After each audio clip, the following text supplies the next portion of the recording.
Muy buen viernes para todos, ¿cómo andan? Bienvenidos a Fácil Desviarse. El tema que nos convoca es serio, es, digamos, los derechos de transmisión del fútbol uruguayo.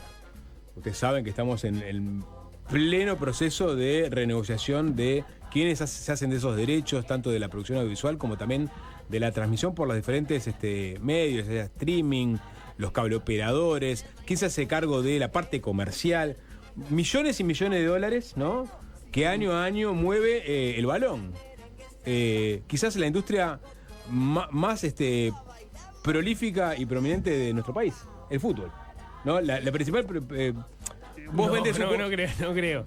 Bueno, ponele, el sector agroexportador... Pero esa brecha que hizo su informe de las 100 empresas más, ¿no? Que mueven más plata. Y la primera es Monte del Plata, Sapo. No, bueno, por es eso Tenfield. Está, pero mira, pero con sus productos satélite, el fútbol, o sea, está bien. La exportación de carne, la exportación de celulosa, soja, ponele. Y después el fútbol y sus negocios. No, software está por abajo del fútbol. En generación de ingresos, por año, me la juego acá, apuesto. Que software está por abajo del fútbol. ¿Puede ser? Si incluís, por ejemplo, o sea, no tengo esa información, mirá, no te puedo discutir, me encantaría discutir. ¿Y sabes qué variable incluyo, por ejemplo, en la suma? Por ejemplo, lo que cobra el Pajarito Valverde por un convenio con una marca. Bueno. Sí, está bueno, sí. Bueno, está. Sí. Está, pero Poné todo sobre. ¿Qué? Poné todo sobre la balanza, ¿Qué? Sapo. Poneme el que está en la B, que no tiene ni estadio. Sí. Sale a la cancha y se tropieza porque tiene una piedra. No, yo no veo el mismo trato para un programador. No programa con una computadora del año 95. Yo digo en generación de ingresos.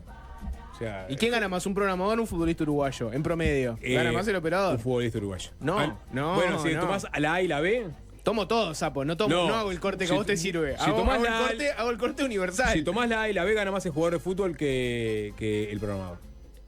No. A ver, mirá, porque en un extremo tenés un jugador que gana $50.000 en un grande. Pero poneme todo. Y en el otro extremo tenés un jugador que capaz que gana $1.000 en un cuadro de la B. Poneme todo. Yo te estoy poniendo todo. Todo el fútbol profesional. Sí, Vos decís profesional. en promedio, si tomás a todos los trabajadores del fútbol y a todos los trabajadores de la programación, Sí. ¿cómo sería la cuenta? Minguta no sé cuánto gana. No, bueno, pero Minguta debe ganar muy Minguta bien. debe ganar más que un programador. Más que dos programadores. Así como el que da el café en el Palacio Legislativo gana más que uno que hace calles para la intendencia, Minguta debe ganar más que un programador, obviamente. Sí, bueno, esto para decir que es un tema importante y está en plena discusión. Yo la verdad que no soy muy consumidor de programas de deporte, esa es la verdad, ¿no? No sé si este tema particular está siendo debatido en el mundo del fútbol. No lo tengo claro. No te es claro, la esta trascendencia, capaz que nosotros no lo calibramos. Viven hablando medida, de porque no tenemos ni la más pálida idea. No, viven hablando de este tema. ¿De este Sapo. tema? ¿De este tema en ¿De la concreto? censura previa en el fútbol uruguayo? De este tema no, pero de los derechos del fútbol sí. Pensé que iba por ese lado. Yo digo de este tema puntual. De la eventual, en todo caso. De este tema del que vamos a hablar ahora, Sí, claro. ninguno se pronunció. Ajá. Y yo tengo una teoría A de ver. por qué. Puede ser una teoría un poco dura de escuchar. Sí. Pero como es viernes me voy a Tomen tomar. con pinzas todo el programa. Como es viernes- sí, tómenos con pinzas, no nos tomen en serio. Como es siempre. viernes, y vamos a tocar este tema con cierta ligereza, ninguno de nosotros tres es periodista deportivo, me voy a tomar el atrevimiento de elaborar una conjetura. Y es, en el periodismo deportivo, dado que tienen que llenar horas con la nada misma, es verdad, a veces no pasa lo mismo a nosotros, pero ellos más que nosotros, Este tema probablemente hubiera sido algo de lo que podrían haber estado hablando tranquilamente una semana entera. ¿Por qué no lo hicieron? ¿Por qué nadie en el periodismo deportivo levantó este tema? Mi teoría es que es porque lo dijo una mujer. Y no le dieron bola. ¿Por qué decís eso? Y la que preguntó fue una mujer también. Mi Se teoría, respondió una mujer y preguntó una mujer. mi teoría es que como no fue algo que se dijo en un programa de periodismo deportivo y la que habló era una mujer, pasó por abajo del radar. Qué fuerte. No se está dijo los diciendo. gritos. Y no se dijo los gritos. También eso conspiró en contra de que el tema tomara Y mucho. estado público. Va para todos, ¿eh? Sí, sí. Va para los sesudos intelectuales y para los que no también. O sea, porque Sí. creo que hay esa división, ¿no? En el periodismo deportivo. Tenés el periodismo deportivo estándar y el periodismo deportivo, yo no soy como ellos. Yo soy intelectual, yo soy sabio hondo. Acá tengo la posta. Ninguno de los dos agarró esto. Ninguno. No sé. ¿Qué? No tengo el traqueo hecho. A ver, tenemos hubo una licitación para adquirir los derechos del fútbol uruguayo. Está en curso. La novedad es que se hizo la oferta en bloques de licitación. Uno de esos bloques es el de la producción audiovisual, es decir, la realización de las transmisiones, básicamente, ¿no? Los fierros, quién transmite, las cámaras. Y bueno, y ahí en el paquete entraría también, digamos, los que están adelante, al frente de la transmisión, ¿no? El relator, que después tenés que poner un relator, un comentarista, canchero, todo. Y vamos a ver, porque Paula Escorza, en el programa de Desayunos Informales, cuando estaba Victoria Díaz, su cargo es parte del ejecutivo de la AUF. Exactamente. Parte del ejecutivo de la AUF. Ese es el cargo, ¿no? Parte del ejecutivo de la AUF. Directora ejecutiva de la AUF. Gracias, Nico. Parte del ejecutivo, dale, sí, parte. Paula, que a diferencia de todo el periodismo deportivo uruguayo, leyó los pliegos de llamada de licitación. Sí, ¿no? A ver qué pasa. ¿Por qué para dar la noticia le tenemos que pegar al periodismo deportivo uruguayo en general? Porque ese es el periodismo deportivo que realmente sirve, el que le pega al periodismo deportivo. Claro. Porque viste que esa es otra beta. Sí, obvio. Están los que dicen, yo no soy un periodista deportivo, yo les desenmascaro a los periodistas deportivos. Mirate al espejo y date cuenta que vos sos un periodista deportivo también. Y que tu forma de hacer periodismo deportivo es pegarle a tus colegas. Que es una subbeta del periodismo deportivo, pero no sos mejor que ellos. O sea, capaz que hasta estás en un escalón inferior, porque ellos por lo menos comentan la cosa fútbol, vos haces periodismo de periodistas deportivos. Que es una cosa que Nico me critica mucho a mí, que yo hago algo parecido en el periodismo político. Que a veces yo en vez de analizar el evento político, me meto a analizar cómo lo trata la otra gente. Bueno, hay algunos que hacen su carrera entera en el periodismo deportivo en base a esto. Entonces rinde pegarle al periodista deportivo, siempre trae rating, click, medilo como quieras, funciona, funca. Sí, bueno, entonces, Paula, que le sirve yo el pliego de licitación, a diferencia de todo el resto del periodismo deportivo y periodismo en general, se detuvo ahí, página 11 del bloque 2. Hace una pregunta clave. Que nadie está haciendo y que algunos ya están poniendo como una posible censura previa de la UF en su llamado de licitación. Vamos a escuchar la pregunta y algo de la respuesta de la integrante de la UF. Victoria Díaz. Visual, cuando el anexo que dice lineamientos de requerimientos técnicos para la producción de partidos, y ahí hay un pasaje que dice, resaltamos que en el caso de que un distribuidor licenciatario o sublicenciatario deseara incorporar su relato propio a la señal que recibe, deberá presentar su plan de transmisión del contenido del match day, describiendo modelo de difusión, comunicación y equipo de talento para que sea aprobado por la AUF. Sí. Mi duda es, el que quiera transmitir, ¿tiene que decir voy a trabajar con estas personas y la AUF tiene que aprobar a esas personas? ¿Entendí bien? Eso principalmente viene por el hecho de que nosotros tenemos un producto que es el fútbol uruguayo. Cuando digo nosotros, de la Asociación Uruguaya de Fútbol. El fútbol uruguayo a nadie escapa de lo importante que es para nuestro país. ¿Sí? De hecho, acá muchas veces que yo los miro, a veces pasan 10 minutos antes cuando el Nacional Peñarol Nacional. Entonces, a nadie nos escapa lo importante que es. Entonces, con eso que estás diciendo vos, lo que buscamos es que no se maltrate al producto. ¿Qué puede pasar? Yo soy una empresa, compro el producto, voy a transmitir y resulta que digo cualquier disparate. O sea, nosotros no es un tema de que no se pueda trabajar con él o contigo. Pausa. Vamos a poner una pausa acá. A ver si vengo entendiendo el concepto tal cual lo estamos escuchando, ¿no? La onda sería, si yo soy la AUF y yo vendo un producto que es el fútbol uruguayo y ponele, Nico me compra ese producto para hacer su transmisión. Yo por lo que entendí acá, ¿no? Yo lo que quiero es que Nico cuide ese producto. Entonces, si Nico es un programa donde se transmite el fútbol uruguayo y, por ejemplo, pone de comentarista Diego Sass, y Diego Sass constantemente viene con la prédica de el fútbol uruguayo es horrible, el fútbol uruguayo es aburrido, qué terrible que es el fútbol uruguayo, la verdad que no se puede ni mirar. Yo, como hable, puedo decir a Nico, mirá, todo bien, pero no, si es con el sapo comentando cada 2 minutos que el partido que está viendo es un desastre, no te lo doy. Cuídame un poco mi producto, porque me estás desvalorizando el fútbol, que en teoría es lo que yo tengo que defender. Es un patrinquero, como se le dice. Para yo darte a vos, Nico, el producto fútbol para tu transmisión, quiero saber quién vas a tener en el equipo. Y si tenés al Sapo, que es una persona que le vive dando para atrás al fútbol uruguayo, afuera, no te lo doy. ¿Está bien ese concepto como lo vengo entendiendo? Desde mi ignorancia absoluta te digo que sí.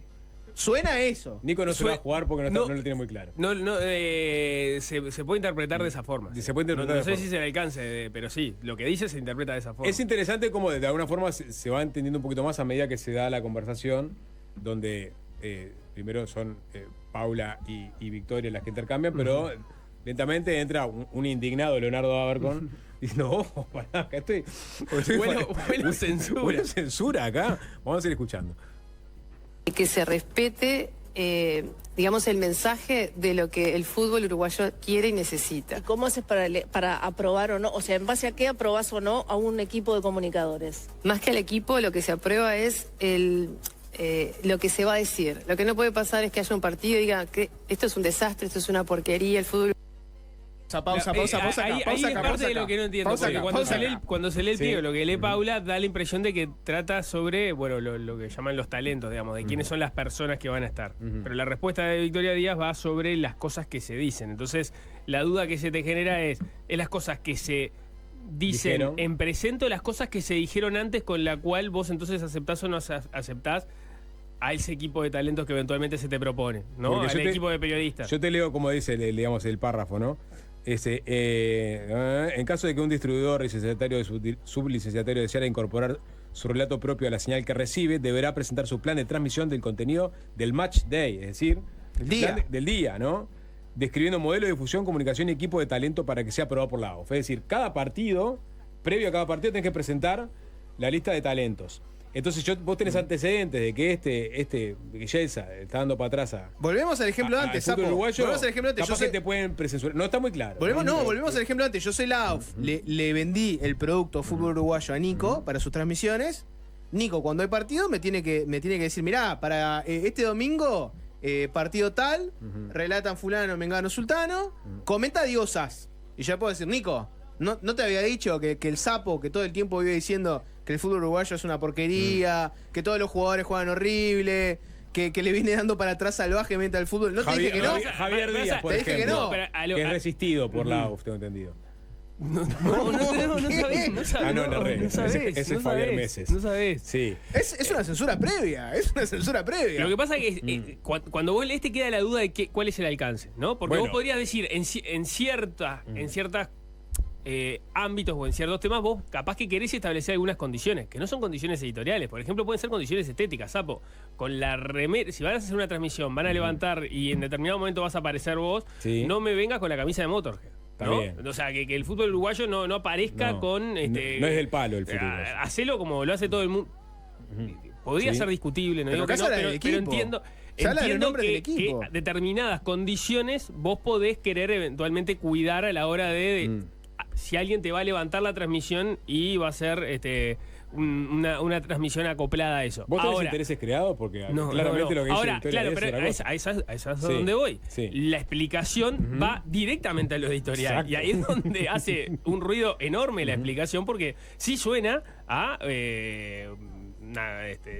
censura previa, porque habla de incluso en determinado momento habla hasta de una comisión que estaría actuando sobre. A ver, Tanito, dale play. Ejecutiva de la AUF, es la que explicita o amplía el contenido de este párrafo. Uruguayo, que nos ha pasado de escuchar gente que de alguna forma te maltrata el producto, que el producto hoy es el fútbol uruguayo. Sí. Entonces, lo que sí se va a formar es comisiones, una unidad como de control y regulación de determinados temas. No es prohibir, o sea, no es decir no quiero a fulano, no quiero a mengano, no es eso, es simplemente decir tener una visión y tener una idea de lo que de alguna forma el fútbol uruguayo necesita, que es mejorar en su imagen y mejorar también en...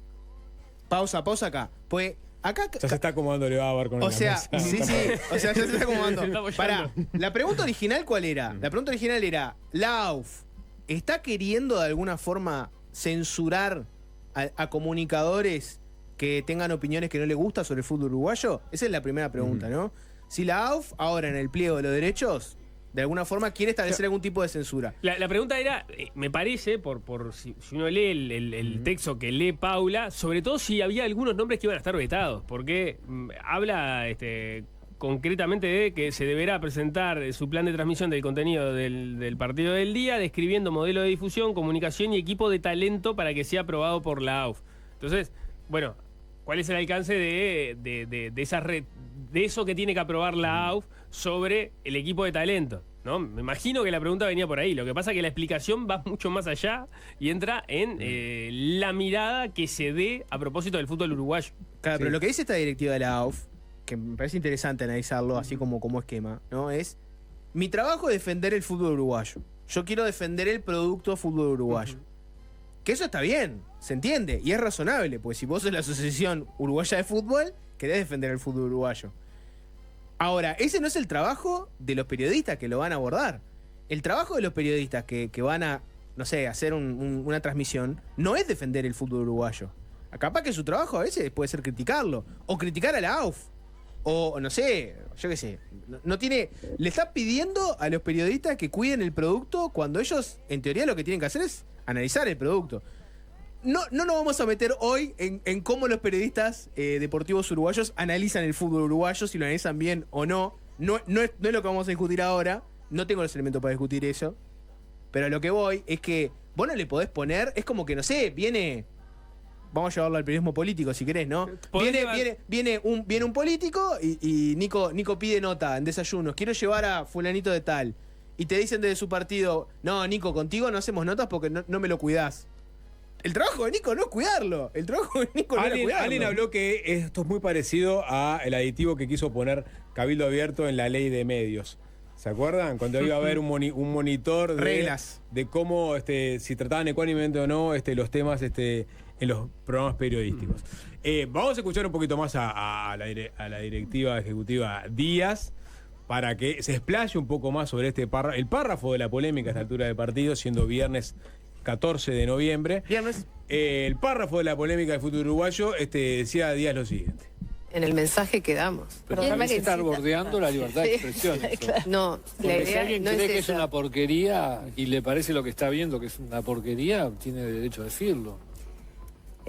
Bueno, sí, derecho a decirlo lo tiene. Lo que no puede pasar es que yo te vendo un producto para que vos maltrates ese producto y lo tires abajo. Lo que pasa es que ese producto son partidos de fútbol que uno no sabe cómo van a ser, que pueden ser muy buenos, muy malos. Una cosa es que vengas y me digas, este es un patadura capaz, o el desastre que fue, no sé, el clásico, por decirte alguna cosa. Y otra cosa es que vengas a maltratar el producto. Cuidar el producto más la es el calidad de la fútbol. transmisión, me parece, antes que el contenido. Para poner una pausa ahí, porque hay un mensaje acá que llega al chat de YouTube que me parece que sirve para comentar esto que acaba de decir, ¿no? Nicolás pone, siento que la respuesta de ella fue muy clara. La AUF no va a perseguir periodistas que opinen desde la buena fe. Ahora, si hay sospecha de mala fe y reiteración, se va a usar esta cláusula. Como diciendo, lo que quieren con esto es separar la paja del trigo. No le van a caer, ponele, ¿no? Volvemos al ejemplo anterior. Yo soy la AUF, Nico pagó el fútbol uruguayo para sus transmisiones. No es que yo a Nico le voy a pedir, mirá, el sapo no, porque el sapo dice que el clásico fue un desastre. No, yo voy a decir, si yo veo que el sapo es un comentarista que constantemente está trabajando para una única empresa, todo el tiempo defiende los intereses de esa empresa que está peleada con la AUF, le da para atrás siempre a todos los dirigentes de la AUF. Cualquier jugador de fútbol que exprese una visión similar a de un dirigente de la AUF, de pronto el sapo le empieza a dar para atrás salvajemente todo lo que hace. En ese caso sí, ahí te digo, no, Nico, con el sapo no. ¿Sería eso? Me parece que estamos estirando un poquito la interpretación de todo esto. ¿Cuál es la línea? A mí me parece la pregunta es esa, ¿cuál es la línea? Mira, yo me fui con este párrafo, subí al lugar en donde se sabe de esto, que es Espectador Deporte. Subí con mi celular, con el párrafo ahí, busqué un periodista deportivo, encontré uno y le dije, che, ¿qué es esto? ¿Qué onda esto? Me miró con cara de quién sos vos. ¿A quién encontraste? Me dio este freak pelado. ¿Al negro Alberto Pérez? No sé, Chiquito Bertolini. No sé quién era. Era una persona que estaba trabajando en el mundo del deporte. No sé quién era. No sé perfecto, quién era. bien. No, literalmente no sé quién era. Ahora, le muestro le muestro y le digo, che, ¿se está hablando sobre esto en el mundo del periodismo deportivo? No, esto sí, esto nadie se lo va a llevar. Esto es porque la AUF quiere digitar quiénes van a ser los periodistas de las transmisiones. Y si yo pienso ese comentario que fue con un tanto displicente, ¿quién sos vos, flaco? Andate acá. Pero tiene su lógica porque las transmisiones de los partidos son más o menos estables. O sea, vos tenés los partidos más importantes, tiene una dupla de relator comentarista y canchero, ¿no? Y los partidos, digamos, menos trascendentes tienen otra dupla de relatores que a veces van rotando. O sea, son pocos los que terminan trabajando fijo. Entonces, de pique, te querrían en todo caso imponer esos relatores que sabes que pueden llegar a generar algún ruido. ¿Entendés? Esa es la hipótesis de la persona a la que consultaste arriba, cuyo nombre no sabés. Y él no sabía el nombre del sapo tampoco. Claro, está en igualdad de posiciones. Esa es la hipótesis que yo esa fue la infiero de la entrevista respuesta. que se hicieron entre desconocidos. Cláusula de igualación. ¿Quién sos vos? Cláusula de igualación. Esta es la hipótesis que yo infiero de la respuesta que me dio esta persona. Sapo, vos sabés que arriba hay otras dos radios, ¿no? Capaz que le preguntaste a alguien de Disney. Al de Disney. Le preguntó al de Disney. Le preguntó al de Disney. No, porque era estudio de espectador. Sí. Pará. Cara de periodista deportivo. Entonces, para mí, yo me quedo con eso. Este es el párrafo que usó la AUF para marcar la cancha en cómo van a hacer la conformación. Pero perdón, porque ahí hay un tema que, digo, no sé cuál es el grado de detalle que se presenta en las propuestas, pero imagino que vos podrías ponerte a discutir sobre el equipo de personas que van a participar de la transmisión, porque van a ser parte del producto, es parte de lo que tenés para ofrecer, porque obviamente si vos haces una oferta por la producción audiovisual, te puede salir 100 o te puede salir 150 en función, entre otras cosas, de las personas que van a trabajar ahí. Entonces, ahí sí tiene sentido que la AUF evalúe eso. Después entrará en la suspicacia de, bueno, si las quieren digitar o no, o en base a qué criterios las evalúan. Pero eso podría ser parte de la discusión y no necesariamente está mal. Leo un par de mensajes que me parecen interesantes, ¿no? Por ejemplo, Baldo pone, pero no es un evento público, es un evento privado. Es como que contrates a un conductor en un concurso de belleza y el tipo te diga qué cagada los vestidos que le pusieron. Américo pone, no es un tema de libertad de expresión. Si te contratan en FM del Sol, ¿hablas mal de la radio? Está lleno de pichones de censuradores en el canal de YouTube, por lo que veo, Berch, que es otro, Berch Goulart, te pone, en cualquier trabajo, si hablas mal del producto, te invitan a buscar un nuevo trabajo. Aparte sos crack y bancás la toma y terminás como Bardanca, abajo del avión, amenazado de traer yerbas. Viste que yo no quiero, ahora me doy cuenta que no hay que hacer mucho humor porque la gente se toma muy en serio estos temas. Se lo toma más en serio de lo que son. Pará, pero te quiero hacer un comentario. Y nosotros acá no tanto. Pero, yo creo que acá hay un error de análisis. Yo creo que hay mucha gente que esté defendiendo esto. Yo creo que hay un error de análisis acá y es el siguiente. Estas personas no son empleadas de la AUF. O sea, acá lo que se está discutiendo es si la asociación que tiene el fútbol uruguayo, qué condiciones le puede imponer a la persona que va a comprar ese producto. Entonces, vos no estás hablando de la gente que hace las transmisiones de la AUF. Porque ahí uno tendría sentido de lo que propone esta gente, que es, bueno, vos si vas a hacer una transmisión, buscás el equipo que vos querés traer. No ponés una persona que le va a dar para atrás al fútbol uruguayo, por decir algo, ¿no? Ahora, no es lo mismo, porque acá lo que vos estás diciendo es, yo a vos te vendo el fútbol uruguayo, pero no te lo voy a dar si el que trabaja contigo es fulano, mengano, sultano. Vos le vendés a quien pase el fútbol uruguayo en un lote y por el otro lado vos contratás a las empresas que hagan la producción audiovisual de la transmisión. Exacto, entonces la AUF es la que contrata al equipo que tiene las cámaras y entiendo que tiene también a las personas que van a estar trabajando en esa transmisión en algunas de las facetas. Pero o por lo menos. Claro, pero el que los propone es otro. No, o sea, vos, por ejemplo, Nico, sos la persona que tiene los derechos del fútbol uruguayo y querés hacer una transmisión que tenga al sapo. La discusión acá si yo como la AUF te puedo decir a quién poner en tus transmisiones o no. Que no es lo mismo porque el sapo no es mi empleado. No es que yo soy la AUF y le digo al sapo, vení a hacer la transmisión. No, vos me pagaste a mí, Nico, para tener los derechos del fútbol a hacer tu transmisión. La pregunta acá es si yo puedo o no. Lo que pasa es que la lógica te dice que si vos comprás algo, en parte, o sea, tenés derecho a hacer la transmisión que vos quieras. Pero eso es en sentido, o sea, comprar algo para después darle para atrás. Para bajar el precio. Para bajar el precio, obvio. Digo, entonces, tampoco está muy creo que estamos, digamos, haciendo muy vehemente sobre algo que claramente está agarrado ahí con 2 o 3 alfileres. Pero vamos a escuchar un poquito más de Victoria Díaz como para que redondee la explicación de Porque este te puedo leer- porque te puedo leer- párrafo de la discordia. Pues te puedo leer otro mensaje que directamente dice: era más fácil que pasaran todos los nombres de Pasión y dijeran con estos no. Sí, bueno, pero ¿No? en el fondo. Ese es el otro Yo me mensaje. quedo con esa explicación. La gente de Espectador Deporte un poco me quise decir esto. Es un, digamos, un párrafo muy. Estás citando un medio como que te dieron la información. Es una persona con la que hablaste que Y no, no sabes sabes quién es. No estás seguro si trabaja ahí. Porque no me lo estoy tomando muy en serio. Por eso quiero que lo sepan también. Ahora, dentro de lo que puedo llegar a entender. Tiene su lógica ese porque en realidad acá lo que te dice ese párrafo es partido a partido vos tenés que presentar quién va a ser el comentarista y el relator, ¿no? Cada match day. Pero en realidad lo que te está marcando es para no estar partido a partido presentándole al órgano censor de la dictadura la letra de mi espectáculo de carnaval. Bueno, ya de plano arranco con este elenco estable, ¿no? Que sé que no va a hablar mal de el fútbol uruguayo. Y ya no tengo que estar pasando por el escrutinio fin de semana tras fin de semana de la AUF. No te vas a enojar más viendo Pasión. Sí, entonces el periodista de Espectador Deporte me parece que con toda razón y le sacó el precio, me dijo, esto no se lo lleva a nadie, esto es porque quieren más o menos a deber decir quién es tiene que estar en las transmisiones. Vamos a escuchar un poquito más de Victoria Díaz. ¿Mira lo que se dice o no? Más que el contenido desde el punto de vista deportivo es no ir contra el sistema de maltratar lo que es también el fútbol uruguayo. O sea, estamos cansados, o capaz que a ustedes les pasa, una cosa es lo deportivo y otra cosa es constantemente hablar del desastre que es el fútbol uruguayo. Pero no me queda claro bien cómo operaría eso. Y de hecho, digamos, la tesis de la AUF es el fútbol uruguayo está en un mal momento, entre otras cosas, porque tiene menos dinero. Y la hipótesis ¿verdad? que ustedes ponen arriba de la mesa es vamos a recaudar más y el fútbol uruguayo va a mejorar a partir de eso. Pongamos que no pase, el fútbol uruguayo siga siendo de mala calidad, sigamos con distancia del resto del continente. ¿Qué es lo que van a decir las personas que estén frente a un micrófono en esas transmisiones cuando hagan un análisis del tema? Estoy de acuerdo contigo que van a decir que si salieron, no sé, uno de los grandes perdió 10-0 con Palmeiras, van a tener que decir que el equipo es un desastre. Eso ¿Y que el fútbol uruguayo está en mal momento?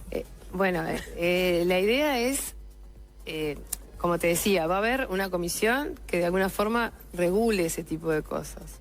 O sea, regule más que no es lo que vas a decir, no va a haber una prohibición de lo que se puede decir, sino de que se mantenga una línea en cuanto al producto que queremos de alguna forma mejorar y vender. Comisión, línea. Así como está bien, Sapo, pero así como uno puede defender Sí. en abstracto la libertad de expresión. Ajá. Y dice, yo quiero que los periodistas que hagan periodismo deportivo puedan decir todo lo que quieran. Y no quiero tener una AUF que a alguna gente le baje el pulgar y a otra gente no, dependiendo de sus dichos. Así como te digo eso, también te digo, estas cosas siempre vienen por algo, ¿no? Estos intentos, ¿no?, de controlar más estas cosas pasan por cierto exceso de libertad, ¿no? Cuando vos tenés por mucho tiempo gente que impunemente, no sé, destruye carreras de personas en base a trascendido de la nada, empresas que vos te das cuenta que tienen una línea editorial muy marcada y capaz que por ahí en sus transmisiones no son muy plurales y no se escuchan muchas voces diversas, ¿no?, del periodismo deportivo, y más bien siguen una línea. Periodistas, alguien mencionó a Mario Bardanca, ¿no? Periodistas que tienen su línea y le hacen prácticamente la guerra y la vida imposible por tener una línea. Cuando pasan todas esas cosas, se genera un caldo de cultivo para que después venga la OFF y diga, che, quiero poner algún control acá porque esto es cualquier cosa. Pero mirá, Jorge, esto es, digamos que se sale mucha plata comprar, tener la transmisión de fútbol uruguayo y ponerla en marcha. O sea, por acá habla de quien la compra y también otras personas. O sea, no solamente la transmisión madre, sino que otras personas. Porque yo imagino que la transmisión de fútbol uruguayo la pueden comprar un medio inglés. Sí. ¿No? Y hay que mandarle al comité de censura previa de la AUF los talentos de la transmisión No, pero en inglés. ahí sí tiene sentido que determinadas condiciones sean respetadas. No sé, Pero- cómo se tienen que... Pero entendés que no tiene, es un sinsentido, me parece que ni siquiera la directiva tenía muy claro cómo se iba a regular, porque es muy difícil marcar la línea de hasta qué punto estás hablando más de fútbol uruguayo, hasta qué punto estás No, hablando o sea, no hay lugar, no hay ninguna justificación para que vos a la hora de contratar un periodista le establezcas cómo se debe dirigir sobre los temas. Y que no O va sea, a eso pasar no en la es discusión de lugar. fútbol uruguayo, O sea, con nadie un le va color- para atrás al fútbol uruguayo de una manera tan salvaje. Ponele que no es el caso ese específico. Cuando pero compró te pongo otro caso. que cuando es el compró caso los de- derechos, o sea, decir Te pues sí pongo- que Jesse le va a pegar al fútbol uruguayo. No, Pongamos nombre y apellido. Juan Carlos Chelsea, ¿vos te pensás que Juan Carlos Chelsea le va a pegar al fútbol uruguayo de una forma tan salvaje? Al fútbol uruguayo, al AUF, como lo ha hecho en los últimos 20 años. Es una cláusula contra Celsa. Bueno. Tenía que venir un verdadero periodista deportivo para poner los Porque puntos acá en las claramente sillas. estamos, no la estamos viendo. No, pero Como te, dice no, pero, Milei. pero te planteo así. al margen- Como hace un rato dijo pero al Jorge, margen esto de eso está mal no lo igual, están haciendo los programas está mal deportivos, igual, o sea, es una todavía. cláusula contra un sistema de dar para atrás a la AUF, Ajá. no contra una opinión puntual. Te- Claramente la dirigente Gracias, de la AUF Alvin. en el momento no lo podía decir explícitamente y por eso se entreveró diciendo no, que una cosa que la otra. Pero ¿Qué? para mí está claro que es eso, Que no le peguen a la AUF. claro, que no quieren venderle el contenido a alguien que después, por X razón, termina siendo tu enemigo y Pero no arma se un lo vendés. sistema. Eso no No estás se lo protegiendo, vendés. no estás protegiendo al fútbol uruguayo, estás protegiendo la imagen institucional de la AUF. Claro. No, Sí. no es Son lo dos mismo. cosas diferentes. Para mí hay una línea, y- para mí y- hay una línea donde se juntan las dos cosas que te la planteo así, ¿no? Vos hoy le vendés a una empresa los derechos del fútbol. Pasan unos años y haces un nuevo concurso con una empresa que no le gustan los concursos.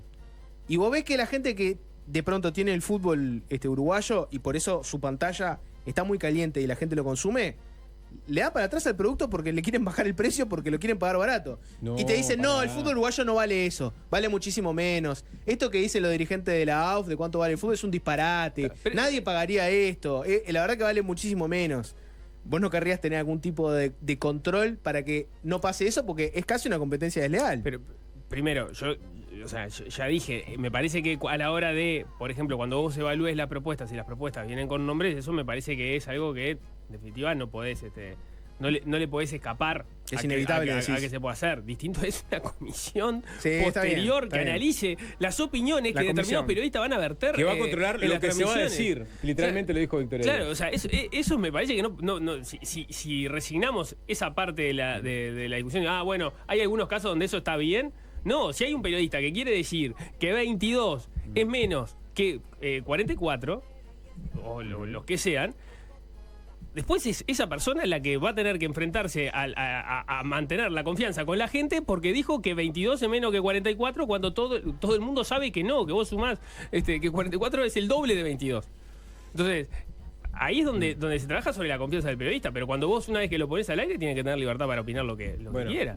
El que tiene libertad extrema y absoluta en este programa es Diego el Sapo Sass. ¿Vos te das cuenta, Jorge, que lo que hicimos, fuimos pioneros en discutir este tema, me parece? Sí, claro. Perdón, se siguen chupando ruedas de desayuno. O sea, desayuno habló de esto hace No lo discutieron. una semana. Pero Pero le controvertieron a la directiva de la. Pero, Nico, este programa es casi no especularon, Desayuno 2. que es lo que hace un programa periodístico deportivo, ¿verdad? ¿No? Este programa es casi Desayuno opina 2 fuerte. y además uno de sus integrantes es el puntal de Desayunos. Yo, mientras tenga a alguien de Fácil de Desviarse en Desayunos, tengo derecho a colgarme las tetas de Desayunos, que es tu caso. Desayunos es tu casa, Nico Batalla. Fácil de Desviarse es tu casa, Nico Batalla. Lo lamento mucho. No me vengas con acusaciones de... No, ¿Se entiende? 1 más 1 es 2. Sapo, Sí. tenés libertad total y absoluta, no hay censura previa, puedes hacer absolutamente lo que se te cante con la canción de arranque ahora. Bueno, mucho uruguayo, incluso acá en la radio ya algunos arrancaron, se fueron a ver Oasis. Hay un contingente de miles de uruguayos que van a ir tanto mañana como el domingo a la cancha de River Plate para ver el show de regreso de la banda británica, la banda de Manchester, que hace 15 años o 16 años que no tocaba en vivo. Y por eso voy a pasar Blair, para estar yendo para ese lugar. No, Esa es no. la finta que nos vas a hacer a todos. Casi paso una cosa que no era Oasis, pero no, Jorge. Wonderwall. No. Ese era otro. Después de las 6 de la tarde, un mini especial de Oasis, con algunas cosas. Qué lindo. Ojo. Coffee en TV, temazo. Ojo, No. Ojo. Temardo. Ojo con ese especial de Blar hoy después de las 6 de la tarde, sapo. Te voy a decir una cosa, a mí me gusta hablar, pero me gusta más Oasis. ¿Sos más de Oasis? Soy mucho más de Oasis que de Blar. O sea, soy team Oasis, claramente. Sí. Temardo también. ¿Oasis Peñarol Blar Nacional? ¿Está mal si lo veo así? Equivocado. Park Life. Te faltó Country House. Sapo. Y se acaba la. Dame el especial de Blar. Bueno, después de las 6 de la tarde, especial de Blar, entonces. Y vamos a escuchar Oasis. El arranque, porque. Uf, qué temón. Esto, no, ni pongas más porque ya está. Ni pongas más porque vamos a tener que elegir del menú. Entonces. Bueno, nada, mucha gente va a ir a verlos y yo quiero pasar una canción que es espectacular, del disco Don't Believe the Truth, que tiene un videoclip idem de espectacular con Rhys Ifans. ¿Lo ubicás a Rhys Ifans, al actor? Claro, El actor de- muy conocido. el de Estuvo en House Notting of the Hill. Dragon, Notting Hill. Estuvo en Harry Potter también. En Little Nicky, la película donde Adam Sandler hace el hijo del diablo y Rhys Ifans hace uno de los hermanos mayores malos. Sí, en esta canción que es de Noel Gallagher, que se llama The Importance of It Being Idle, de Oasis, del último disco de la banda. En el videoclip actúa Rhys Ifans, hace una gran interpretación y aparte el videoclip en sí es un gran homenaje a los Kings, porque homenajea casi que literalmente el videoclip que hicieron de la canción Dead Street allá por el año 66. Pero no vamos a escuchar esa canción, la de los Kings, sino que vamos a escuchar The Importance of Being Idle, que tiene una frase que por eso la quería pasar. Que es, para mí, en algún punto de tu vida tiene que ser casi que un faro, ¿no? Que es digamos, el punto ideal de cómo encara uno lo laboral, ¿no? Que es, porque básicamente cuenta, el loco está en la mala, no puede pagar el alquiler, la novia le dice, sos un vago, conseguiste una vida, y él ahí le dice, no me puedo conseguir una vida si mi corazón no está puesto ahí, ¿no? O sea, si voy a trabajar de algo, mi corazón tiene que estar puesto ahí. Igual sigue siendo un vago, y sigue sin pagar la renta, pero esa frase me parece espectacular, y la canción más aún, The Importance of Being Idle. Parece troncoso, ¿no? Sapo, antes de que arranquemos con el otro episodio de... Para que Nico está... ¿Qué hace? ¿Cómo? Perdón. Nico, estamos haciendo un programa al aire. No, estoy teniendo un problema con el volumen del auricular, pero. Rock and roll, loco. ¿Pero viste? Le hizo Claro, acoplar, sí. pero Sí, salvajemente. está acoplando. Sapo, ¿Qué pasó, antes Jorge? de otro capítulo de Cardrama, Sí. hacerte dos Qué comentarios. lindo viernes, Jorge, ¿eh? Lindo viernes, el clima está lindo, es noche de las librerías. Ah, bien. Dos eventos. A los que lo podemos combinar. En Escaramuza, a pasitos acá de Magnolio, en Pablo de María, va a haber charlas varias, Ajá. shows, espectáculos, de todo. Una de esas charlas, entre las que están Vania Marcarián, académica number one, Leo Abercorn, zar del periodismo, Historiador, periodismo, historicista. Mesaza. y sumale a Julia Mengolini, Periodista. la argentina. Argentina muy en boga en este momento. Bueno, yo voy a estar moderando una mesa donde van a estar ellos. Arrímense a las 9 horas por Escaramuza. Hay otras mesas y actividades antes. Vayan a las redes si quieren. Pero hay otra actividad. Si no les sirve esa, miren la actividad que tengo. Noche en las librerías ¿Tenés doblete? en Cultural Alfabeta. Es la competencia. Ah. Si no quieren ir a Escaramuza con Jorgito, pueden ir. Váyanse Ajá. hasta Miguel Barreiro. Y Ah, bueno, pueden ir bien. a Cultural Alfabeta con Fernando Medina. Fernando Medina va a estar moderando a las 7. Capaz pueden ir a las dos cosas. Van a Cultural Alfabeta a las 7 y a las 9 se arriman a Escaramuza. Hubo un cumpleaños de 15 para Fernando Medina, me imagino, ¿no? La noche de las librerías, ¿o no? ¿Cómo se llama Sí. la charla de Fernando? Después del aplauso. Podría perfectamente ser una charla autobiográfica de Fernando. ¿Cuál es el premio literario perfecto? Noble en su intención, respetado por la crítica de los lectores, libre de conflictos. ¿Existe eso? Fernando Medina va a estar hablando de ese tema con un panel de notables también. Así que ya saben, a las 7 en Cultural Alfabeta, a las 9 acá cerquita en Escaramuza. Tremenda noche de librerías hoy. Bien, Jorge, bien. Bueno, Y tremenda ¿Qué? es las ganas que tengo de hablar más sobre Cardama. No hay mucho, Cardrama. hay chiporroteo, ¿no? Hay unos tibios avances del tema, ¿no? Pero bueno. ¿Cómo le bajás el precio de la ida a Gianoli? A ver los importantes avances en el astillero. No, ya hablamos ya hablamos sobre la visita de Gianoli. El chapista que llegó de Galicia. Pasamos en, digamos, su video. La noticia más, digamos, más relevante es la aparición del abogado Gonzalo Fernández. Gonzalo Fernández va a estar representando a Gardama, exactamente. El ex canciller, ex secretario. ¿No tenía otro abogado, Cardama? Había aparecido otro abogado. Pero ahí. no, por lo que tengo entendido, el cambio, que no sé si es un cambio o se suma, es que ahora estás frente a una denuncia penal. Que ahora no era se lo viene que lo penal. Especializaba el abogado que había aparecido originalmente, que tenía que ver más al contrato. Vivo Cardama, ¿no? Fue derecho con uno de los pesos pesados de las leyes uruguayas, ¿no? Bueno, sí, yo qué sé. Sí. Es uno de los abogados de mayor renombre que tiene el país. Y litigante contra el Estado. No tengo claro cómo es esa historia. ¿No? Ah, bueno, sí. Sí, en algunos casos sí. En algunos casos sí, por eso, digo, es una persona que aparte conoce el Estado de adentro muy bien. Habría que hacer un super amigos. Si soy Mario Cardama y tengo que asesorar a Mario Cardama, le digo, y bueno, andá, mira, uno cantado es Gonzalo Fernández.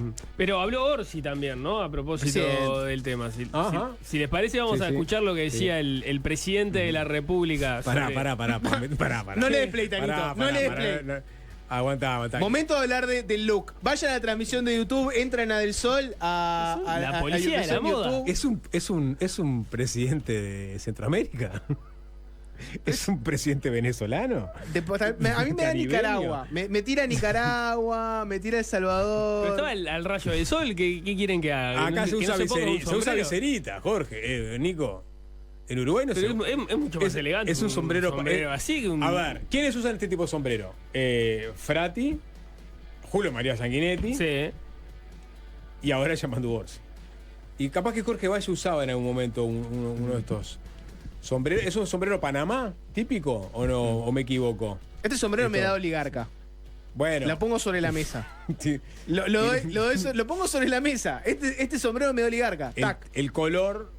Me da oligarquía. No, blanco puro. En la moda, diría Graciela Villar, en la moda también existe oligarquía versus pueblo. El sombrero me da persona que tiene campo. A diferencia de un José Mujica que usaba las viseritas de Antel, ¿se acuerdan? Eso, claro. Esa es la onda pueblo, esta es la onda, ¿no? Sí. ¿Está mal? Sí, ¿Lo plantea así? Estanciero a Bocota el Tanito. Bueno, sí, puede ser. Rey del ganado. Sapo, este es el rey del ganado. Pantanal. ¿Queda disminuido lo que dice Orsi? Sí, ¿Por qué? Ese es el debate que tenemos hoy. Le resta seriedad a lo que diga. Le resta seriedad a lo que diga. Como te ven, te tratan, decía Mirta. Sí, le resta seriedad. ¿No? Y si te ven oligarca, te maltratan. La izquierda sí. La izquierda seguro. Ahora, capaz que fue una elección consciente. Momento de hacer un guiño con la derecha. Sí. Me voy a poner el sombrero. Capaz que vino por ahí. Escuchemos el contenido, escuchemos las declaraciones y vamos a saber si el sombrero fue elegido justamente para hacer un guiño al espectro de la derecha política. Cuidadoso, no es... A ver, no hay que hacer política doméstica de un negocio que es complejo y que es de un volumen muy alto. Yo me resisto y no lo voy a hacer más. Ayer Castillo decía la posibilidad. Y si lo hago, avísenme que me estoy equivocando. Presidente, pero la primera patrullera está casi armada, está en un 60%. Falta. ¿Se suspendieron los pagos? ¿No se paga más por parte del gobierno uruguayo? Falta. Lo que pasa es que los pagos se ejecutan a partir de los hitos que le llaman. Ahí hay una... Lo que pasa es que nosotros no somos los actores que certifican los hitos. Hay un banco que le comunica a otro banco y ahí va para el Banco República. En la medida que los hitos se van cumpliendo, se va pagando. Así funciona, así está establecido el contrato. El tema es que estamos en una situación rara, que no tiene garantía. ¿Cómo seguimos? Presidente, usted está de visita en el litoral del país. Los técnicos resolverán. ¿Fue elegido a conciencia el sombrero? Momento de plantearle a la ciudadanía, calma, no hagamos política con el tema de Cardama, miren que yo estoy abierto a negociar, bueno, no es tan así, si en realidad Cardama hace los barcos, capaz que lo podemos negociar. Era un tono conciliador que requería un sombrero tal vez un poco más hacia la derecha. Yo creo que sí. Bien. Listo. Digo, ¿pedís una opinión contundente? Hoy viernes. Sí, Hoy es viernes. Hoy el observador plantea que el Ejecutivo va a ampliar la denuncia la semana que viene contra Cardama. No tengo claro a partir de qué elementos, pero sí que habría una ampliación de la denuncia. Por otro lado, si recuerdan la conferencia de prensa que se dio originalmente cuando se puso este tema arriba de la mesa, entre las acciones que se iban a disparar estaban las investigaciones administrativas. Había una corriendo en el Ministerio de Defensa, se había dispuesto otra para el BROU por los análisis que se habían hecho en un primer momento en el BROU, que daban cuenta de algunos medios en las últimas horas.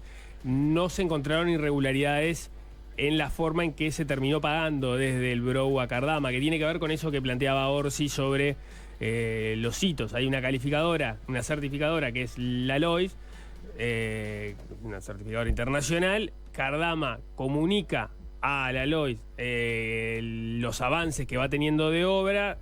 LOIS supuestamente los certifica. Cardama le comunica al Estado uruguayo que tiene la certificación de LOIS, ese hito en concreto, y a partir de ahí es que se disparan los pagos. Y eso fue lo que generó en su momento todo un ruido enseguida de la transición, cuando asumió este gobierno, porque algunos, el segundo pago, el primer pago en este periodo de gobierno, se hizo sin que las autoridades del gobierno estuvieran al tanto, por esto mismo, porque en definitiva ya estaba abierta una línea de crédito por parte del BROU con el monto total y se van efectivizando los pagos conforme se va certificando los avances. Y entonces ya no es si el gobierno puede o no puede retener mientras esté esa línea de crédito abierta. Fue parte de una discusión que se dio en su momento y por lo cual se había generado esta investigación administrativa para ver cómo se había manejado esto desde el BROU. Aparentemente no se encontró ningún tipo de irregularidad en la forma en que se manejó el tema, por lo menos a nivel del Banco República. Bueno, impecable. Cerramos el Cardama Gate, vamos a hacer la tanda y... Esperá, sapo. ¿Qué? ¿Me vas a dejar así nomás esto? ¿Qué querés? ¿Querés algo más? Vos sabés que fui al archivo para cerciorarnos de lo... Porque siento que hoy se están vertiendo opiniones con... A la ligera. Con mucha fuerza... Y tal vez con no tanto sustento. Vehemencia y ligereza es, digamos, el subtítulo de los viernes fáciles. Y bueno, es viernes, no es lunes de matices, es viernes de vehemencia y ligereza. Apareció, Tanito, ¿lo tenés por ahí? A ver. José Mujica, el expresidente José Mujica. Tenemos una foto de Mujica con ese sombrero. Pero habían repartido ese día a Panamá porque... Había varios. Hay 3 sombrero con Panamá. Sombrero Panamá ahí, ¿no? Había un kiosco antes de entrar a ese lugar que los vendía. Esta foto destruye el argumento de que es un sombrero que da un poco de oligarquía. O no, o podemos decir, bueno, pero Jorge, no te olvides que fueron los gobiernos donde más se extranjerizó la tierra en Uruguay. Porque el de Orsi es blanco. El de Orsi es blanco inmaculado. Este es más como... color paja. Paja, exactamente, y con una guarda negra. Él no es lo mismo. Y los lentes de Terminator de Mujica. Hablemos de los lentes de Terminator. Yo creo que Mujica, cuando se empezó a poner los lentes de Terminator, ahí entró en otro modo. Entró en otro modo presidencial. Sí. No, ¿Cómo? Ya tenés... Tiene guarda negra también el de Orsi. ¿Están tirando audios de Orsi como mujiquescos? Pantalla spliteada tenemos en este momento en el canal de YouTube. Y bueno, claramente uno es más claro que el otro. Pero bueno, es verdad que podemos matizar en todo caso, Jorge, el comentario o digamos la sentencia de hace unos minutos. Después de la ¿Dijiste uno más blanco que el otro? Y bueno, lo dijo él, ¿no? Y lo dijo él. Sapo, te voy a rescatar. Mujica más blanco que Orsi. Orsi colorado, Mujica blanco. ¿No? Sí, claro. Sí, obvio. Eso que partidos tradicionales. Obvio, ese es claro. Te tiro un salvavidas, Sapito. Sí, cómo no. Después de la tanda, ¿de qué vamos a hablar? Porque hoy hay una entrevista bien fácil de quedarse. Vamos a meternos en un tema harto importante, de difícil resolución, pero para el cual hay un plan, que es básicamente reducir la pobreza infantil, digamos, a niveles importantes, significativos, pero con un bajo costo, pero asociado a un alto impacto, es decir, gastando no relativamente poco, pero menos de lo que históricamente se pensaba que iba a gastar, se puede tener un impacto mucho más alto, sobre todo en algunas, cuando se habla de pobreza multidimensional, bueno, en algunas de las variables de esa pobreza, bueno, tener un impacto significativo que saque a los niños de su gestación para que ya cuando nazcan en otro contexto y eventualmente salvar a futuras generaciones. Quizás no este programa no estaba destinado a salvar a generaciones de niños ya en los 3 años, pero sí a los niños que están por venir. Básicamente sobre eso vamos a hablar después de la tanda. En Uruguay al menos 3 de cada 10 niños nacen en hogares pobres, según la nueva metodología del Instituto Nacional de Estadística, del INE. Frente a esta realidad, un equipo técnico del Poder Ejecutivo y del Fondo Nacional de Población está impulsando una estrategia innovadora para reducir la exclusión y mejorar el acceso temprano a las transferencias monetarias.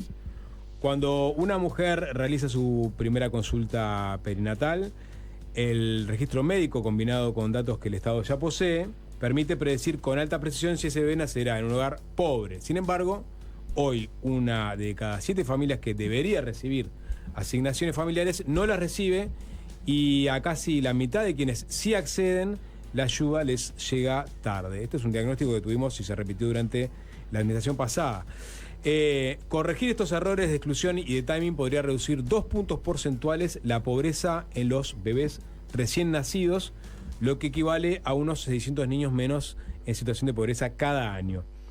El desafío central es administrativo, o sea, completar bien los registros, asegurar el intercambio de información entre ministerios y habilitar que la transferencia llegue a tiempo. Una posible solución es aprovechar el sistema de identidad digital gov.uy, que ya tiene valor jurídico. Bueno, y los técnicos coinciden: si Uruguay logra ordenar estos procesos, puede reducir la pobreza infantil con bajo costo y alto impacto. Vamos a estar conversando sobre este plan, sobre este proyecto, sobre este diagnóstico y sobre la ejecución para su solución con 2 personas, con el politólogo Gustavo Méndez, bienvenido, ¿qué tal? Muchas gracias, muchachos. Y con el neonatólogo José Luis Pato Díaz Rosselló. Bienvenido, ¿qué tal? Gracias. Digo Pato, me tomo el atrevimiento porque todo el mundo decía, no, viene Pato, viene Pato, viene Pato. Bueno, Pato, ¿no? Es así. A ver, vamos a tratar de... Esta introducción está bastante ajustada, digamos, al muy proyecto. Completa. Muy Gracias, completa. Matías Brum, que iba a estar acá con nosotros, el economista. Correcto. Porque este es un equipo multidisciplinario que está trabajando, ¿no? Y había una pata de un economista, por ejemplo. Sí, es un equipo bastante vasto. Esto viene de esto se enmarca en el Plan País, es un acuerdo que tiene el gobierno uruguayo con el UNFPA, con el Fondo de Población de Naciones Unidas en Uruguay, que abarca múltiples líneas, dentro de la cual está esta, que es específicamente las contrapartes son el Ministerio de Salud Pública y el Ministerio de Desarrollo Social, y nosotros que somos un equipo consultor bastante variopinto en términos disciplinarios para abarcar una realidad que también es importante porque es también mirar de manera integral un problema que muchas veces se ve sectorialmente, es decir, se ven los niños desde la educación, las personas desde su trabajo, desde su vulnerabilidad, entonces la mirada interdisciplinaria es muy buena. Y bueno, el equipo está coordinado por una socióloga que es Alejandra Ramuspe, y después forman parte, como contraparte de UNFPA, es Daniel Macadar, y luego forman el Pato Díaz Rosselló, que es médico, yo que soy politólogo, tenemos a Matías Brum, que es economista, Natalia da Silva, que es estadística y economista, Elina Gómez, que es socióloga, Cristina Telo, que es socióloga, Luis Mainero, que es ingeniero, y también tenemos dentro del equipo, forman parte contrapartes del Estado también. Hay puntos focales en el Ministerio de Salud Pública y en el Ministerio de Desarrollo Social. Entonces, ese equipo, bastante variopinto y bastante grande, tiene bastantes líneas de trabajo. No sé si quieren que desarrolle un poco eso y les cuento más o menos cuáles son las grandes líneas. Capaz arrancá por el principio, porque el foco, podemos decir que es... Hay una preocupación social enorme por la pobreza infantil. Total. Pero sabemos que el Estado no sigue ni tiene toda la información a la mano que podría tener para mejorar ese problema. Sí. ¿No? Ese es el problema. Sí, tenemos es decir, el diagnóstico que ha recibido diferentes nombres a lo largo del tiempo, pero antes le decíamos infantilización de la pobreza, a veces se le dice desbalance etario del bienestar. Se dice que el Estado protege de manera diferencial a diferentes personas de diferentes grupos de edad. Estamos más o menos con diferentes conceptos y diferentes nombres hablando de lo mismo, que es ese problema, y que ha crecido en términos de su relevancia pública y de su inclusión en la agenda pública también. Entonces, dentro de ese marco, básicamente lo que se busca es decir, bueno, el Estado hoy cuenta... Pensemos en los 90, ¿cuál era el punto de este? Una de las cosas eran las novedades de las encuestas periódicas para relevar información que nos permitían determinar claramente qué hogares caían por debajo de la pobreza y qué políticas se podían implementar para lograr reducirlo, morigerarlo, atenuarlo.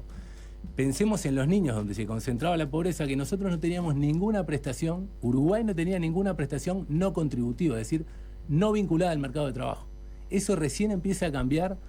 La primera medida que se toma es en el 99, que hay una AFAM para hogares de menores recursos, que hacía foco en los hogares de jefatura femenina, hogares monoparentales de jefatura femenina y hogares de desempleados que dejaban de cobrar el seguro. Antes los que recibían AFAM-P eran quienes tenían empleo formal. Es un esquema de protección que estaba pensado sobre supuestos que no se confirmaban. Hogares típicos de familia biparental con el varón trabajando y la madre cuidando a los niños. Todo eso cambió, el mercado de trabajo cambió, las familias cambiaron y la arquitectura de protección social del Estado fue gradualmente tratando de adaptarse, con una economía política bastante difícil porque el Estado tenía bastante rígido su gasto social. ¿Tá? Entonces, ¿qué pasa ahí en los 90? Bueno, empiezan a haber muchos más diagnósticos estadísticos que a vos te permitían tener cirugía un poco más fina, es decir, bueno, vamos a destinar recursos para atender a esta población. Focalización. ¿Tá? Después, en el 2003 o 2004, por ahí se amplió un poco la cobertura de AFAM-P y el gran salto lo da el 2008 con la creación de las AFAM-P, después del plan de emergencia mediante, que aumenta bastante la suficiencia. Algo la cobertura y bastante la suficiencia. ¿Cuál es la revolución que tenemos hoy en día o qué cosas tenemos en la mano? Ahora no tenemos que depender tanto de las encuestas periódicas para conocer la realidad, porque el Estado tiene muchos registros administrativos de toda la población. Para poner en números gruesos lo que decía hoy en la presentación, en Uruguay nacen 30.000 chiquilines, más o menos, por año. Más o menos, grueso, esto estamos hablando de números gruesos. Al año de nacidos, 15.000 de esos chiquilines reciben AFAM-P. AFAM-P es una prestación para hogares vulnerables, ¿no? Cuyo derecho se genera en la gestación. Cuando están en la panza, ahí ya tienen el derecho. Al año 15.000, es decir, la mitad perciben eso. A los 6 meses antes de nacer, cuando ya genera el derecho, solo 7.000 lo reciben. Quiere decir que ahí tenés esa brecha de que el Estado llega a esos chiquilines, pero llegan mucho más tarde de lo que podría hacerlo con la información con la que el propio Estado cuenta. ¿Ah? Y llega cuando están nacidos, vos decís, el derecho en realidad lo tienen desde antes de nacer. Lo tienen por ley, es decir, si vos, esa madre llega y hace la declaración jurada a los 3 meses, es decir, le dan la prestación. La madre tiene que transitar el embarazo con la prestación. Exacto, desde ahí genera. ¿Tá? Y también tenemos que 2.000 chiquilines, sabemos que más o menos, estamos hablando de números generales, no le llegamos. Lo primero es un error de timing, es decir, el Estado llega pero llega tarde, y el otro es el famoso error de exclusión, es decir, el Estado no está llegando a personas que tienen el derecho de recibir una prestación y por alguna razón no llega. ¿Cuál es la oportunidad que tiene integrar el sistema informático perinatal? Nosotros sabemos que en el primer trimestre captamos esto es dato de 2023, estamos esperando datos de 2024, no los tenemos todavía, pero en la cohorte de 2023 el 86% de los embarazos son captados en el primer trimestre. El 97% de los embarazos son captados, si tomamos en cuenta, también el segundo trimestre. Y el 100% de los nacimientos ocurren o en hospitales o supervisados por personal médico. Y las consultas médicas son de 5 para arriba. Entonces vos tenés la gente, las madres que van a las consultas y las estás viendo, y en el CIP se les registra información sociodemográfica relevante, además de médica, y el Estado no la está aprovechando suficientemente bien. O sea que ese es el corazón de esta parte del espíritu grande del proyecto, que además se desdobla en muchos puntos que después los vemos. Capaz arranquemos por ahí, porque aprovechemos para la pata de la neonatología, ¿no? Y si el concepto es, miren que antes de que nazca ese chiquilín, ya tenemos mucha información, deberíamos empezar a adelantarnos a la jugada y no esperar a que nazca. ¿Qué información tenemos en todo ese proceso? Hablemos del sistema, qué información recaba, cuáles son los datos relevantes, porque ahora justo mencionabas, hay datos socioeconómicos. Capaz que en la cabeza de la gente que no sabe, dice no, en realidad son datos médicos, hay de todo. Contemos un poco qué datos recaba. Perdón, el Pato Rosselló trajo el carnet perinatal de hace 40 años, que ya recababa mucha información, ¿no? O sea, desde, ¿qué había? Desde datos personales, antecedentes familiares, la cantidad de cigarrillos que fuma por día, ¿no? Abortos, cesáreas, claro. Tenía mucha información. Lo primero que uno puede decir es que es un registro ético, porque dice lo que hay que hacer. no registra lo que se hizo solamente, dice lo que hay que hacer. Y eso es muy importante y es un consenso de muchísimos profesionales en la década del 80 que convocaron en Uruguay, porque Uruguay tuvo el privilegio de ser sede de un centro técnico de la Organización Mundial de la Salud para este tema.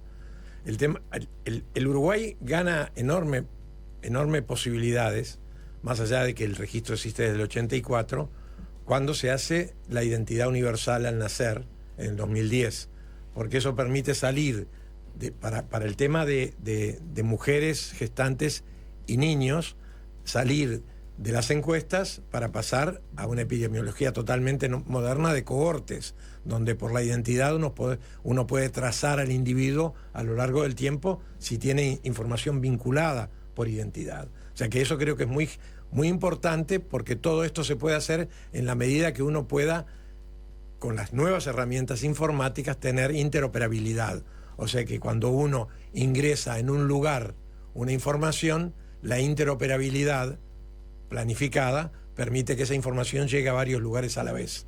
Y eso es lo que él decía, que con el nuevo modelo de plataforma del sistema informático perinatal, que es una plataforma muy sólida, se puede llegar a que en la institución, en el momento que una persona ingresa en pantalla un dato, ese ingreso del dato llegue simultáneamente al Ministerio de Salud Pública, y el Ministerio de Salud Pública puede replicar, que es lo que está haciendo, la identidad solamente, manteniendo el anonimato y manteniendo fundamentalmente los demás datos, al MIDES, y el MIDES le devuelve algunas condiciones que permiten que la suma de datos que tienen que ver con la edad, el tipo de educación, si vive sola, si tiene un embarazo intencional o no intencional que se registra, todo eso suma una información que, procesada estadísticamente a través de un modelo, incorporándole si la mujer tiene un trabajo formal o no, permite hacer una caracterización que le vuelve al ministerio, y el ministerio dispone de esa caracterización para identificar las mujeres que en ese momento son vulnerables y generar de alguna manera un vínculo que es un vínculo de políticas. Ustedes no habrán visto que cada vez más esas políticas de salud no se limitan a los servicios de salud, sino que van mucho más allá. Y bueno, hoy uno está pensando en vivienda, pero está pensando en las transferencias económicas, y toda esa información, en realidad, casi, podríamos decir, en línea, hace que el Estado sea mucho más eficiente, porque está viendo a los individuos que tienen necesidades en línea, y no está haciendo estadísticas una vez al año retrospectivas de lo que pasó. ¿Podrías saber en tiempo real, por ejemplo, van a ser un niño de una madre soltera, que esa madre dentro de 8 meses, claro, sí, claro, tenemos eso. 8 meses, Sí, tenemos 8 meses para adelantarte la jugada, para adelantarte. Eso es extremadamente importante. Hoy teníamos en la Torre Ejecutiva una reunión sobre embarazo y consumo de drogas, y una de las cosas relevantes es que esa situación se analice durante todo el embarazo y se le lleguen todos los servicios que tiene que tener, y no al momento de nacer, cuando detectan que el niño tiene una droga en orina. ¿Y cuáles son las oportunidades entonces que se abren a partir de ahí? Todas oportunidades. Bueno, primero es que esta serie de datos que ustedes ven en este formulario, si uno lo llena todos, es una identidad mejor que la identidad digital, porque no puede haber dos personas que tengan la misma información personal registrada. Son 300 variables. O sea que esto dice cuáles son las necesidades de cada persona. Y esas necesidades, estudiadas por modelos, pueden indicar específicamente no solo lo que el profesional cuando las lee deduce, sino que puede perfectamente decir que esta persona necesita esto y esto. Eso casi lo que hoy en día se conoce como medicina individualizada, personalizada, porque la información está toda y está en línea. Pero para ordenar un poco, porque esto ya existe, es decir, estos datos se relevan desde el momento de la gestación de la primera consulta, segunda consulta, en algún Totalmente. momento. Sin embargo, hay personas que quedan por fuera del radar o por debajo del radar, ¿no? No, quedan por fuera del radar de las transferencias. De las transferencias, exactamente. No del sistema de salud. No, justamente, de las transferencias. Pero ¿por qué quedan por fuera del radar de las transferencias? Bueno, ahí ¿por qué quedan por fuera?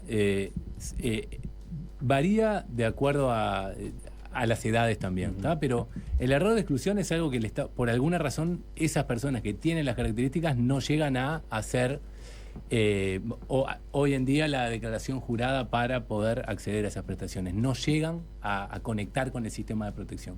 Ese es el punto. Es decir, Uruguay no se ha quedado quieto, el MIDES no se ha quedado quieto con eso, ha implementado estrategias para poder mejorar la captación. Entre ellos lo que se llama la ventanilla única con el BPS, que es que las personas pueden ir a una oficina territorial a hacer la declaración jurada ahí. Es decir, se evita que lo que pasaba antiguamente, que era que tenían que ir un equipo técnico a detectar, es decir, a relevar las características del hogar y las características socioeconómicas de sus integrantes. Eso era antes. Hoy con una declaración jurada ya se da esa prestación y esa declaración jurada a su vez tiene más bocas de entrada, vamos a llamarlo. Y también ha desplegado equipos en las maternidades. Eso me recuerdo en el 2020, a partir de 2022 o 2023. No obstante, igual seguís teniendo un problema de exclusión. Y la oportunidad que tiene esto, que vos errores, es decir, todas las madres pasan por el sistema de salud. Y no solamente todas las madres pasan, sino que pasan varias veces, porque la mayoría tiene más de 5 consultas. Y además dejan información muy relevante, que combinada con la del MIDES, permite predecir vulnerabilidad de manera temprana, mejorando no solo la respuesta oportuna, sino la captación, porque todas pasan por ahí. Una aclaración esas ahí. Que no llegan a la declaración jurada, vos el sistema, si uno piensa el sistema de protección social de una manera integrada, vos las viste al menos 5 veces durante el embarazo. Una aclaración que les iba a pedir.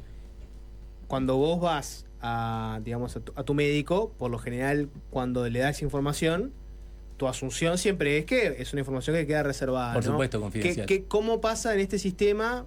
Porque hay un dato relevante, vos mencionabas justamente, ¿no? Una madre que consume alguna sustancia, ¿no?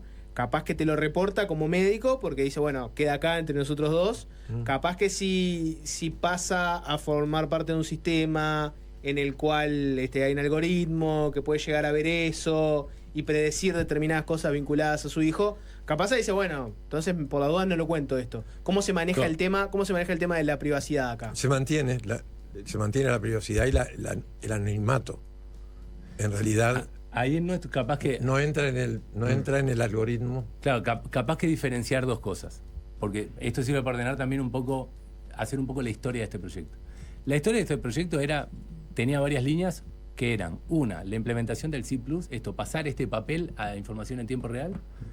2, hacer un observatorio de madres gestantes y niñez temprana, que básicamente, ¿qué era lo que buscaba? Ver la potencialidad de unir CIP con el SIAS, el Sistema Informático Perinatal, con el Sistema de Información del Área Social. ¿Qué cosas podemos sacar para tener datos de cohortes y poder tener buenos diagnósticos, monitoreo, evaluación de políticas públicas y mejora de diseño? ¿Qué teníamos entre manos ahí? Datos de cohortes, obviamente anonimizados, con 50 variables de CIP, que son las que quedaron en el convenio entre UNSPA y el gobierno, y varias prestaciones del SIAS. Entonces el punto era, ¿qué pasa si unimos esto, que son las consultas de las madres, con el sistema, con la información que tiene el MIDES? Bueno, podemos obtener este tipo de observatorios que nos permite seguir mucho mejor las políticas, diseñar mejores políticas. Seguimos avanzando un poco más, decimos, si esto se llena en tiempo real, en las policlínicas de consultas antenatales ginecológicas, ¿por qué no pensamos en tratar de predecir vulnerabilidad con estos datos en tiempo real? Eso es lo que hicimos con más datos, es decir, tuvimos datos de 10 cohortes, y lo que generamos es un modelo predictivo que te permite, con 14 variables que son tomadas al momento de la primera consulta, algunas de CIP y algunas que tiene el SIAS, predecir, dar una probabilidad de que esa persona sea beneficiaria de AFAMPE. Eso es lo que hicimos nosotros, con datos obviamente anonimizados y con toda la protección de datos que requiere. Lo que tiene que hacer el Estado para implementar eso es establecer un sistema que proteja la confidencialidad, que brinde consentimiento informado, y eso es el paso que hay que dar para la implementación de esto en tiempo real. La parte, vamos a llamarle, de las tuberías, lo que tiene que ver con el sistema informático, eso está creado. Porque y hay el cuello de botella claro. el Ministerio de Salud Pública era cuello de botella y sigue siéndolo. Sí, claro, ¿no? Bueno, no sé si lo diría como un cuello de botella. Es el que en buena medida tiene que tener las garantías de protección de los datos individuales de las personas que brindan las consultas de una manera segura para permitir que esto funcione. Es celoso justamente pero hay una decisión política a nivel del Ministerio de mantener y desarrollar la información en esta plataforma porque tiene enormes ventajas de focalización. Obviamente el sistema no tiene solo un módulo en el momento del nacimiento, sino que tiene módulos de curso de vida, tiene un módulo de violencia de género, tiene módulos de anticoncepción, tiene módulos para interrupción voluntaria del embarazo. Este es un módulo que es el primer módulo que se pone en la web dentro de las instituciones, porque tiene la tradición en el Uruguay desde 1994, es obligatorio. O sea que nosotros estamos trabajando en justamente esta interoperabilidad con este fin, que es el fin que en el MIDES se llegue esta información oportunamente. Cuando se pusieron en el 22 las personas en la maternidad, se detectaba en el momento del nacimiento. Cuando se implementó esta interoperabilidad desde la primera consulta, es el intento de que se adelanten muchos procesos, 7 meses, 8 meses. Cuando la mujer consulta en las primeras 12 semanas, le quedan 2 trimestres para poder acceder a lo que necesita, que pueda provenir del MIDES o de otras instituciones. ¿En qué etapa está el trabajo entonces ahora? La etapa de hoy de este trabajo, lo que estamos haciendo este año, lo que hicimos fue en la parte estrictamente del, vamos a llamarle, del modelo predictivo, porque el modelo predictivo en qué se basa en aprendizaje estadístico sobre datos de registros administrativos existentes. Nosotros agarramos los datos de 10 cohortes y con esas 10 cohortes generamos un modelo predictivo que lo que te hace es poder predecir cada caso nuevo que tenés, ¿tá? Lo que estamos hoy, hicimos una cosa que fue reducir ese modelo de 14 variables a 5 variables. Es decir, tratando de simplificar. Vos con 5 variables en vez de 14 al momento de la primera consulta, podés predecir de manera más o menos decente y sin perder bastante, es decir, sin perder mucho esa vulnerabilidad. ¿Cuáles son las variables? ¿Se puede saber? Y bueno, las variables son las que más o menos se imaginan. Edad de la madre, tipo de prestador, nivel educativo de la madre, proxy de actividad laboral, que esta es una variable muy importante, que esa viene de lo que es el CIAS, que lo que hace es buscar 18 meses para atrás, o en otros casos 6 meses para atrás, si esa madre tuvo empleo formal en algún momento. Entonces, los predictores, es decir, el modelo no es nada, es decir, en términos de lo que da, te dice, bueno, son las variables que más o menos todos conocemos. Si no tiene empleo, si tiene nivel educativo bajo, número de hijos es la otra, ¿no? Esas son las 5. El tipo de prestador en el que se atiende, con eso vos ya más o menos podés sacar una probabilidad. Hay una probabilidad que está basada en datos previos de registros administrativos de toda la cohorte. Entonces son 400.000 y pico de casos. ¿Tá? ¿En qué estamos ahora? En eso, y estamos esperando calibrar ese modelo para testearlo con la cohorte de 2024. ¿En qué está el proceso en términos de operativos? Hoy ya hay un web service entre el Ministerio de Salud Pública y el Ministerio de Desarrollo Social que permite llevar esa información.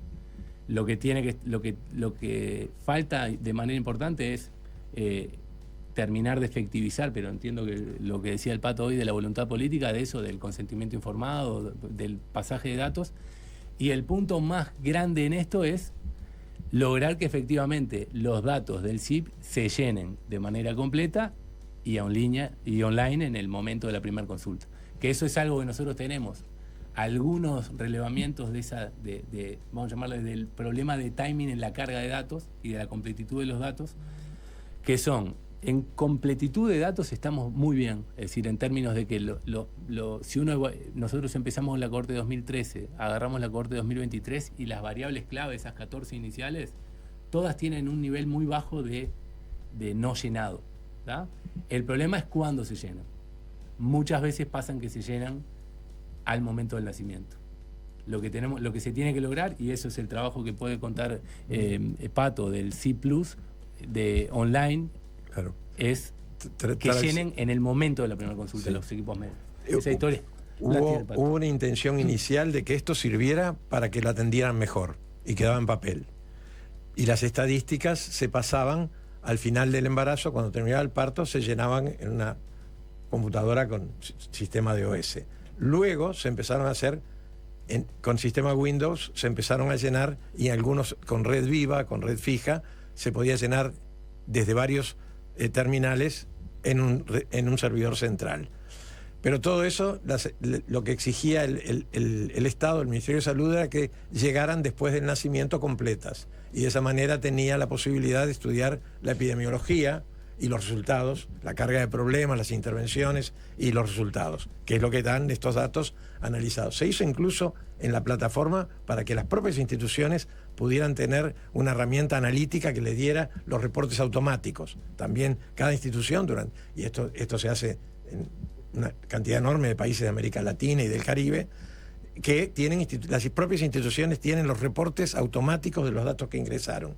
Pero lo que nosotros necesitaban era que, teniendo la posibilidad de una potencia de interoperabilidad, esos datos se llenaran sustituyendo cualquier otro registro que pudiera hacerse en la historia clínica electrónica de cualquier institución. Y para eso se avanzó en poder incorporar la plataforma del CIP en las plataformas de historia clínica electrónica de las instituciones, de manera que en la pantalla donde el individuo acaba de llenar una emergencia, ponga la pantalla del sistema informático y llene la consulta en la pantalla, y esa consulta entonces es el único registro que se va a mantener y no es duplicado ni es con fines estadísticos. Es un registro de valor esencialmente clínico y que se transmite por interoperabilidad en forma instantánea. Entonces eso tiene la ventaja que antes uno lo llenaba esto y se lo daba a la madre, este carnet, y la madre llegaba al hospital y sabían todo lo que había pasado. Hoy en día este sistema permite que si se está llenando en la policlínica por una control ambulatorio, cuando en el hospital la madre ingresa, esté todo en línea y lo pueda terminar llenando con el parto. Pero ese hecho de que sea un registro, que la gente lo utilice como registro clínico y no como resumen final, es lo que tiene que cambiar en las prácticas. Hay muchos que ya lo han cambiado y hay todo un sector que todavía no lo ha hecho. Y eso es lo que piensa el Ministerio, que en este año se va a completar. Para ir cerrando, entonces, si logran sus objetivos y se alinean los astros y todo esto que están planteando llega a buen puerto y se mejora el timing y el ingreso de información y la interacción entre ministerios, hay una cifra de que se puede bajar la pobreza infantil en un par de puntos. Sí. Solo con este abordaje. Solamente con mejorar el error de timing vos y el error de exclusión, vos mejorás porque vos tenés hogares que le está llegando antes y los hogares que están por caer en la línea de pobreza no van a caer, los que están ahí en el límite, y hogares que no le está llegando y que capaz que con eso les mejorás. Eso es matemática pura cuando medimos pobreza por nivel de ingresos. La otra cuestión, y es la otra pata del proyecto, que es la que estaba Matías y que creo que ustedes ya lo han entrevistado y que hoy no pudo venir, es algo que se está haciendo también en el marco del diálogo social, es evaluar distintos escenarios de modificación de la suficiencia de las transferencias. Pero la lógica que tiene esto de unir estos dos sistemas, nosotros lo estamos tratando con transferencias, pero pueden ser otro tipo de políticas. Servicios para, yo qué sé, prioridad en la atención médica, prioridad en el transporte, créditos a tasa cero. La vivienda, ¿no? La ministra de Vivienda vino y dijo que si aparece que esa madre vive en una casa con un piso de barro, bueno, para cuando nazca el niño, esa casa tenga... son los beneficios. Hay muchos beneficios. Línea primera en todas las líneas, gratuidad del transporte. Se pueden agregar muchos beneficios en la medida que esté registrado el hecho de que esté embarazada y que eso le dure durante todo el embarazo, por lo menos. Es apoyar con diferentes tipos de políticas un momento que naturalmente impacta en una familia cuando aumenta un integrante y no aumenta un perceptor de ingresos. Porque básicamente eso es lo que pasa cuando medimos pobreza y vos tenés un hogar con 2 personas y pasa a tener un hijo, con los mismos ingresos puede caer en la pobreza. Entonces, no solo se trata de mejorar ingresos, sino mejorar también servicios, ampliar CAI, ese tipo de cosas. Gustavo Méndez y José Luis Pato Díaz Rosellón, gracias por animarse. Muchas gracias a ustedes. Gracias.